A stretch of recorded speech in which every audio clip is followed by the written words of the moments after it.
జిల్లాలో ధాన్యం లారీలు సరిహద్దులు దాటుతున్నాయి. తెలంగాణ కర్ణాటక రాష్ట్ర సరిహద్దు ప్రాంతంలోని కృష్ణా చెక్పోస్ట్ వద్ద తెలంగాణ రాష్ట్రంలోని కర్ణాటకకు తరలిస్తున్న బియ్యం లారీలను అధికారులు పట్టుకున్నారు. సరైన ధ్రువపత్రాలు లేని వాహనాలను సీజ్ చేశారు విజిలెన్స్ అధికారులు. కృష్ణా చెక్పోస్ట్ వద్ద అధికారులు లారీలను తనిఖీ చేసి లారీ డ్రైవర్లను ప్రశ్నించగా ధాన్యం తరలింపునకు ధాన్యం బస్తాలకు సంబంధించిన వే బిల్లులు యజమానులలో వివరాలు పొంతన లేకుండా పోవడంతో అధికారులు అనుమానం వ్యక్తం చేశారు.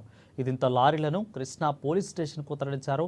తెలంగాణ రాష్ట్రంలోని పలు ప్రాంతాలకు చెందిన మిల్లర్ల వద్ద ఉన్న వరి ధాన్యం స్టాకును అక్రమార్కులు ఆసరాగా చేసుకుని అదే క్రమంలో కృష్ణా చెక్పోస్టు సరిహద్దులు దాటించి చొమ్ము చేసుకుంటున్నట్టు ఆరోపణలు వస్తున్నాయి. ఇదే క్రమంలో కృష్ణా చెక్పోస్టు సరిహద్దులు దాటించి కర్ణాటకకు తరలిస్తున్న మొత్తం 6 లారీల్లో దాదాపు 3,560 వరి ధాన్య బస్తాలు గుర్తించి కేసు నమోదు చేశారు.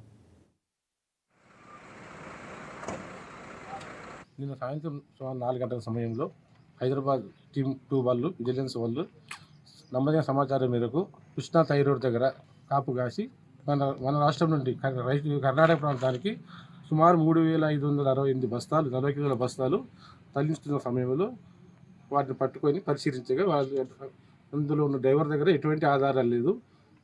నిజంగా సంబంధించినవి కానీ వాహనాలకు సంబంధించిన కానీ ఎటువంటి ఆధారాలు లేనందున అన్నీ తెచ్చి కృష్ణా పోలీస్ స్టేషన్లో అప్పగించినాము. తదుపరి చర్య తీసుకుంటాం.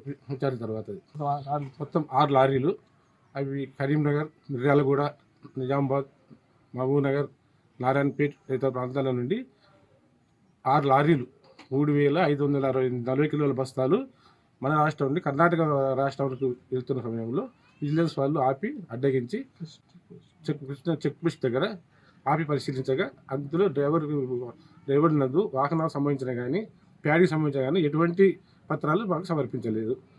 దానికి కొంచెం సమయం కోరగా ఈరోజు వచ్చి దస్తాలు పరిశీలించిన తర్వాత తదుపరి చర్యలు తీసుకుంటాం.